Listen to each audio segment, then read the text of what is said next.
কাঁদি।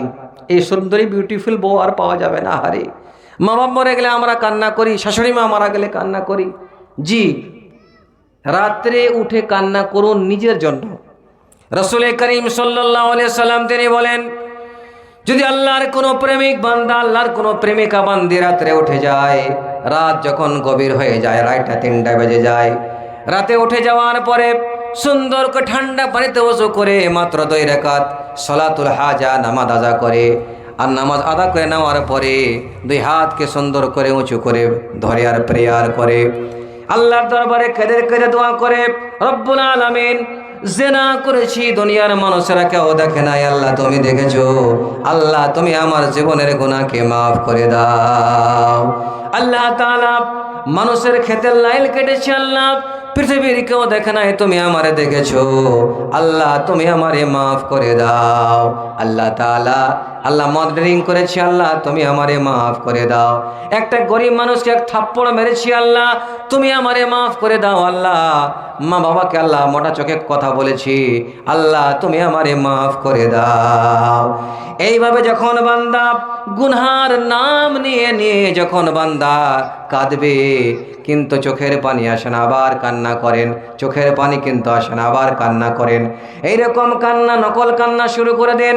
কান্না করতে করতে করতে করতে করতে করতে এমন একটা সময় চলে আসবে, দেখবেন অটোমেটিকলি এই চক্ষু দিয়ে আল্লাহর ভয়ে, জাহান্নামের ভয়ে একটা মাছির মাথার সামান যেন পানি পড়ে যাবে। সুবহানাল্লাহ। রাসূল করিম সাল্লাল্লাহু আলাইহি সাল্লাম বলেন, যদি আমার কোন উম্মতি আল্লাহর ভয়ে, জাহান্নামের ভয়ে যদি ক্রন্দন করে কাঁদে, আর কাঁদতে গিয়ে যদি একটা মাছির মাথার সামান নিজের চোখের কোনা দিয়ে পানি ঝরে পড়ে যায় আল্লাহর জমিনে, ইল্লা হারামাল্লাহু আলাইহিন নার। তিরমিজির হাদিস, নবীজি বলছেন, আল্লাহ এর কারণে জাহান্নামের আগুন তার জন্য হারাম বানাই দেন। নারে তাকবীর। আইনুম বাকাত মিন খাশিয়াতিল্লাহ, যেই চক্ষু আল্লাহর ভয়ে ক্রন্দন করে, আল্লাহর ভয়ে কাঁদে, এই চক্ষুকে আল্লাহ পাক জাহান্নামে কোনোদিন নিক্ষেপ করবেন না। চক্ষুকে জাহান্নামে দিবেন না, তার মানে হলো তার বডি খানাও জাহান্নামে যাবে না, কারণ এই চক্ষুদ্বয় বডির সঙ্গে জড়িত রয়েছে। কি বুঝলেন মাওলানা? চক্ষু জাহান যাবেন, তার মানে কি লোকটাও জাহান্নামে যাবে না। জি আমার দাদুরা, ভাইরা, আচ্ছা বক্তব্য শুনতে অসুবিধা হচ্ছে আপনাদের কিছু? বুঝতে পারছেন তো? মাশাআল্লাহ, মাশাআল্লাহ। দাদুরা, ভাইরা, ওয়াইনুন তাহরাসু ফি সাবিলিল্লাহ, যেই চক্ষু আল্লাহর ট্রেনিং প্রাপ্ত যারা লড়াইয়ের ময়দানে যাবে, লড়াই করবে ইসলামের জন্য, দিনের জন্য, দিনকে বাঁচাবার জন্য, ইসলামের পতাকা উড্ডীন করার জন্য যারা লড়াই করবে, তারা ঘুমিয়ে থাকবে, এই লোকগুলো পাহারা দিবে, দুশমন যেন তাদেরকে আক্রমণ না করে দেয়। রাত জেগে জেগে যেই চক্ষু পাহারা দেবে, আল্লাহ রাব্বুল আলামিন, রাসূল বলছেন, আল্লাহ এই চক্ষুকে জাহান্নামে কোনোদিন দেবেন না। রাত্রে উঠে কান্নার অভ্যাস করুন। বলতেছিলাম বাপজানেরা আমার, লিসাইমি ফারহাতানি, রোজাদার ব্যক্তির দুইটা খুশি, একটা খুশি হলো ইফতার করার সময়, দ্বিতীয় খুশি হলো ও ফারহাতুন ইনদা লিকাই রাব্বি, কিয়ামতের দিন যখন বান্দা আল্লাহর সঙ্গে সাক্ষাৎ করবে, মোলাকাত করবে, আল্লাহ বলবেন, বান্দা তোমার কোনো ভয় নাই, ফাদখুলি ফি ইবাদি ওয়াদখুলি জান্নাতি, বান্দা ইবাদত করেছো আমার, আমি আল্লাহ সন্তুষ্ট হয়েছি, আমি তোমার तमाम জীবনের গুনাহকে মাফ করে দিয়ে তোমাকে জান্নাতের মেহমান বানিয়ে দিয়েছি। তবে কতটা আপনাকে আনন্দ লাগবে, আর জান্নাত যাওয়ার পরে আপনাকে সেখানে ভাগিয়ে দেওয়া হবে না, আর কোনো বান্দা ওখান থেকে বেরিয়ে আসতেও চাইবে না।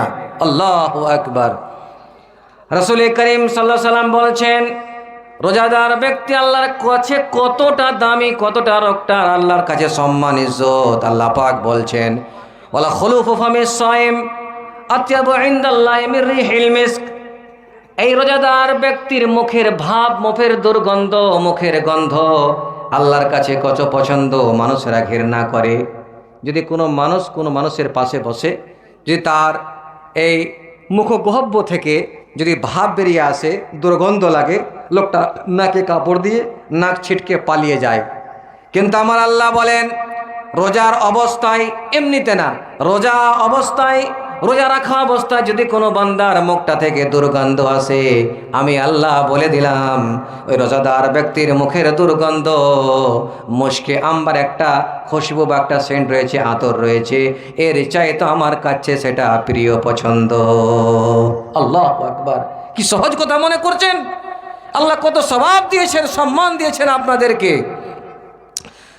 আমার দাদুরা, ভাইয়েরা, এই কথা কোনো আলেমের না, কোনো হাফিজে কোরআনের না, এই কথা বলছেন সরাসরি রাসূল করিম সাল্লাল্লাহু আলাইহি সাল্লাম আল্লাহর হাওয়ালা দিয়ে। আল্লাহ পাক নিজেই বলছেন ওয়ালা খুলুফু ফামিস সাইমি আতয়াবু ইনদাল্লাহি মির রিহিল মিস্ক। তারপরে আল্লাহ বলছেন ওয়াসিয়ামু জুন্নাহ, রোজা হলো ঢাল।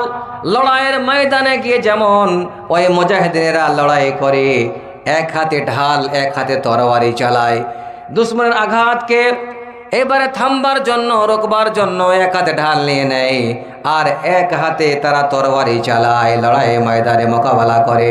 দাদুরা, ভাইয়েরা, কিয়ামতের দিন যখন এই জাহান্নামের আগুন তার দিকে চলে আসবে, এই ঢাল হয়ে রোজা দাঁড়িয়ে যাবে। রোজা বলবে, আল্লাহ রোজাকে বলার তাকত দিবেন, শক্তি দান করবে, রোজাতে কথা বলবে। হাদিসের প্রমাণ রয়েছে, হাদিসের মধ্যে ওয়ান আব্দুল্লাহ ইবনে আমর আন্না রাসূলুল্লাহ সাল্লাল্লাহু আলাইহি ওয়াসাল্লাম, আব্দুল্লাহ বিন আমর ইনি বয়ান করছে রাসূল করিম সাল্লাল্লাহু আলাইহি ওয়াসাল্লাম তিনি বলেন قال الصيام والقرآن يشفعان للعبد يوم القيامة। কিয়ামতের দিন এই যে সিয়াম, রোজা আর এই কোরআন কথা বলবে, আপনার বলবে, সওম বলবে, রোজা বলবে, এই রাব্বি, এই আল্লাহ তাআলা, শুনে রাখুন আল্লাহ, আমি তোমাকে বলছি আল্লাহ, এই লোকটা মানাতহু তাম, আল্লাহ পাক, আমি এই লোকটা দিনের বেলায় খাওয়ার ইচ্ছা করেছিল, আমি আল্লাহ নিজে রোজা, আমি বলছি আল্লাহ তাকে আমি খাবার থেকে রুকে দিয়েছিলাম। সুবহানাল্লাহ। ওয়াশ-শাহাওয়াতি বিন-নাহার, এই লোকটা ইচ্ছে মোতাবেক অনেক কিছু করতে চাইছিল, স্ত্রী মিলন করা তুমি হারাম করে দিয়েছো, লোকটার মনে চেয়েছিল আল্লাহ তার মধ্যে আমি এমন একটা ইমানের আলো দিয়ে দিয়েছিলাম যাতে করে তার মনটা আল্লাহ তোমার দিকে নিয়ে গিয়েছিলাম। আল্লাহ রাব্বুল আলামিন, অতএব তুমি আমার সুপারিশ কবুল করো, ফাশাফিনি ফি, আল্লাহ পাক তুমি আমার সুপারিশ কবুল করো। তারপরে কোরআন বলবে, কোরআন বলবে আল্লাহ মানাতহুন নাওমা বিল্লাইল, এই আল্লাহ তাআলা লোকটা নিদ্রা তদ্রা চেপেছিল, লোকটাকে ঘুম আসছিল, কিন্তু আল্লাহ ঘুম ত্যাগ করে দিয়ে, ঘুমকে লাত মেরে দিয়ে আল্লাহ এই কিতাব তোমার কোরআনে কারীম আমাকে তেলাওয়াত করার জন্য লোকটা রাত জেগেছিল। এখনকার তরুণ নওজোয়ান ছেলেরা, যুবক যুবতী, তরুণ তরুণী, তারা রাত জেগে জেগে ফেসবুক চালায়, তারা ইউটিউব দেখে, সুবহানাল্লাহ। অনেক তরুণ যুবক ছেলেরা পাবজি খেলে, নানান প্রকারে খেলে, লুডো খেলে, কিন্তু শুনে রাখুন মুমিন বান্দা যারা, আল্লাহর প্রেমিক বান্দা যারা, তারা কোরআন দিয়ে রাত কাটিয়ে দেয়, কোরআন তেলাওয়াত করে। সুবহানাল্লাহ।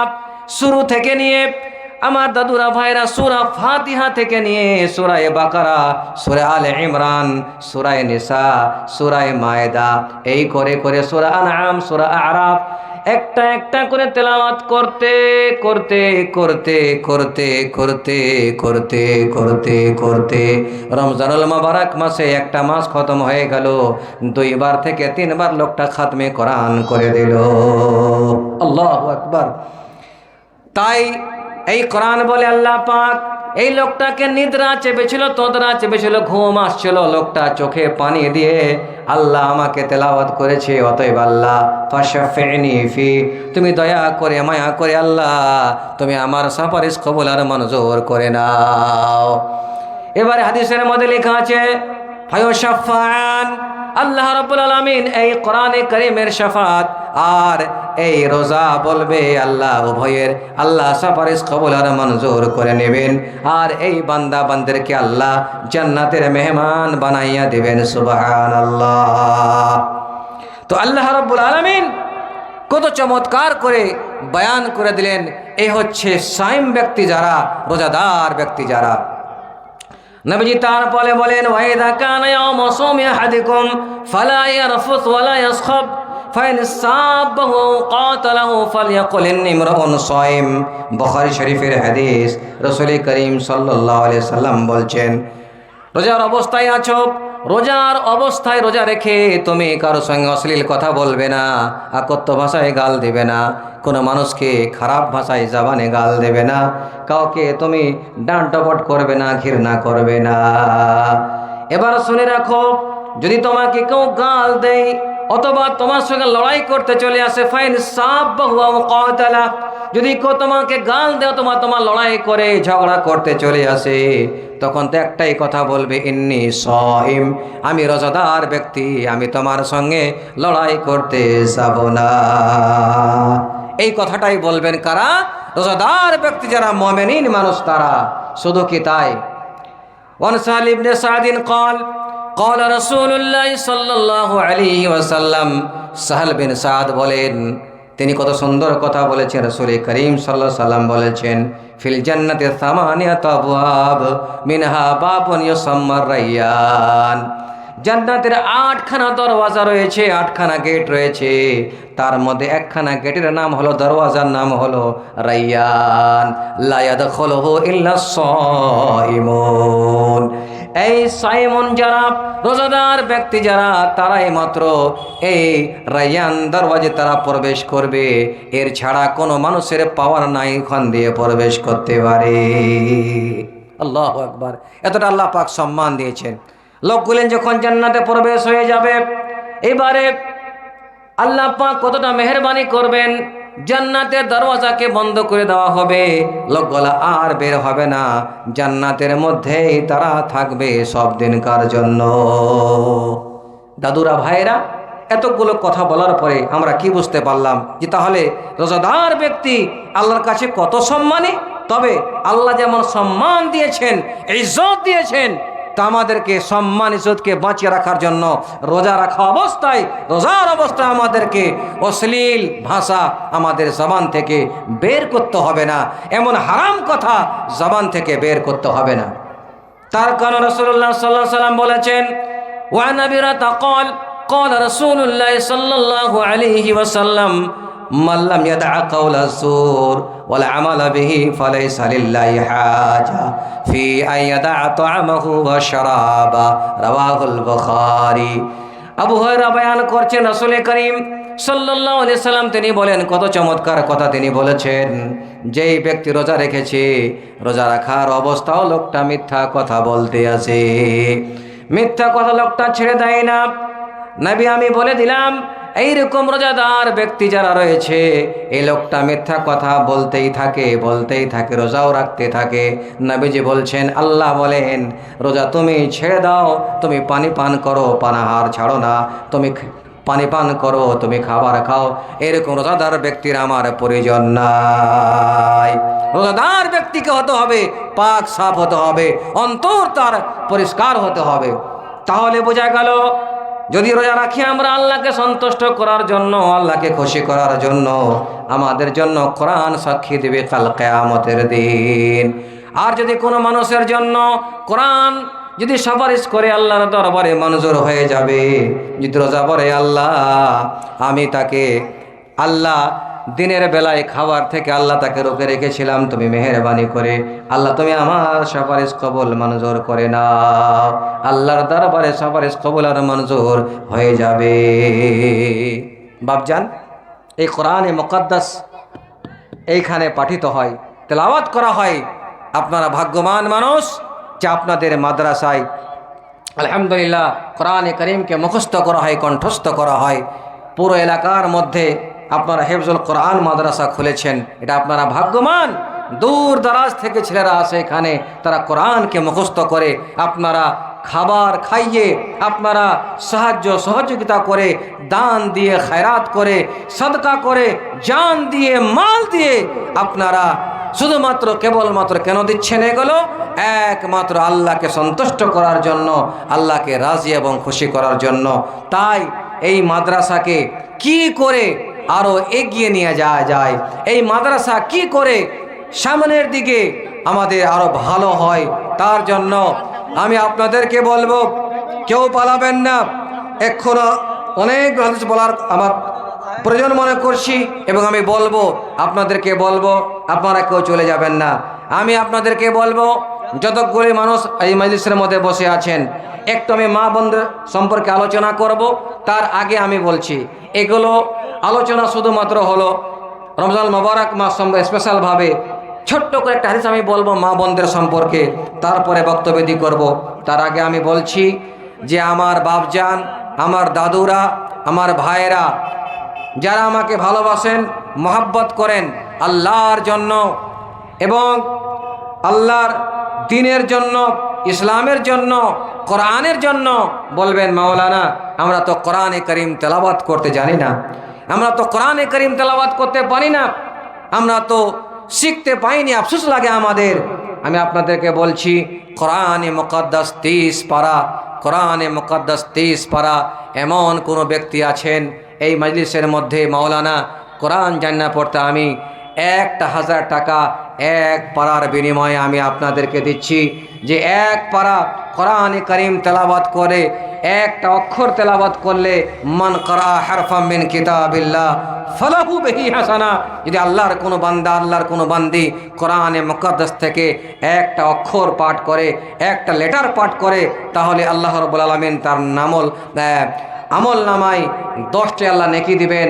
তাহলে মোটামুটি একটা পাতার যদি একটা দিক আমরা পাঠ করি, তাহলে মোটামুটি 19,500 নেকি হবে।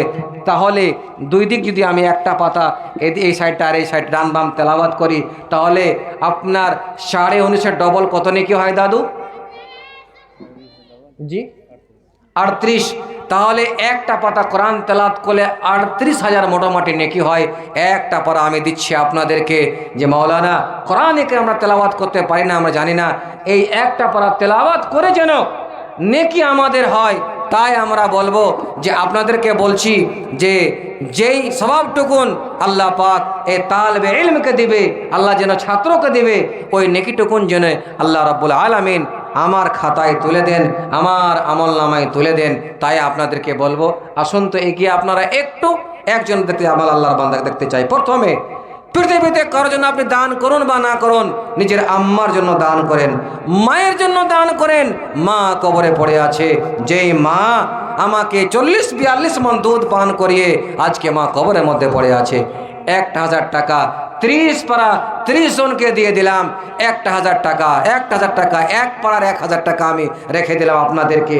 আর যাদেরকে আল্লাহ রাব্বুল আলামিন জমি জায়গা দিয়েছেন, আপনাদেরকে বলবো, সামনে আপনাদের সরিষা হবে, ভুট্টা হবে, 1 কুইন্টাল ভুট্টা, 1 কুইন্টাল সরিষা, 50 কেজি সরিষা, এইভাবে আপনারা লিখিয়ে দেন। এটা আপনার মামি 200 টাকা। আচ্ছা মাশাআল্লাহ, আলহামদুলিল্লাহ, আমি দোয়া করছি। 300 টাকা নগদ আর 50 কেজি ভুট্টা। কি নামটা আপনার নাকি? আচ্ছা মাশাআল্লাহ।